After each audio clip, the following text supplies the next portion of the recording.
ত্রিপুরা এক সময় বাঁশবেত শিল্পে বিশ্ববিখ্যাত ছিল। এক সময় তা হারিয়ে যায়। সেই হারিয়ে যাওয়া গৌরবকে পুনরুদ্ধারের জন্য কেন্দ্র এবং রাজ্য সরকার উদ্যোগ নিয়েছে। এই উপলক্ষে শুক্রবার প্রজ্ঞা ভবনে আয়োজন করা হয় জনজাতি উইভার্স ডেভেলপমেন্ট প্রোগ্রামের। জনজাতি কল্যাণ দপ্তরের পক্ষ থেকে এই কর্মসূচি আয়োজিত হয়। এই দিনের প্রজ্ঞা ভবনে জনজাতি গৌরব দিবসও পালন করা হয়। এই দিনের অনুষ্ঠানে উপস্থিত ছিলেন পূর্বাশার চেয়ারম্যান তথা বিধায়ক কিশোর বর্মন সহ আরো অন্যান্যরা। তিনি বলেন, কেন্দ্র এবং রাজ্য সরকারের এই সেক্টরকে এগিয়ে নিয়ে যাওয়ার ক্ষেত্রে পরিকল্পনা রয়েছে। এই প্রোগ্রামকে কেন্দ্র করে আমাদের যারা উইভার্স এবং আর্টিজেন রয়েছে তাদেরকে আরো উৎসাহিত করাই এর উদ্দেশ্য।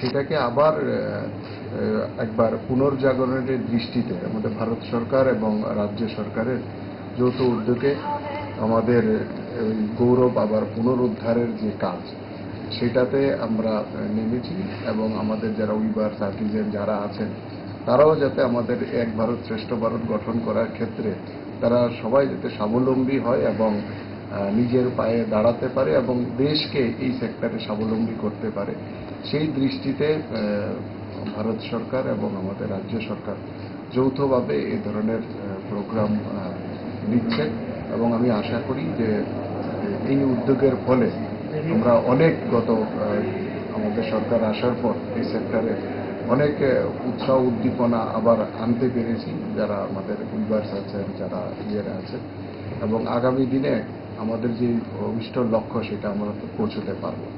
ভালোবাসা বদলায়নি আর বদলায়নি তারা।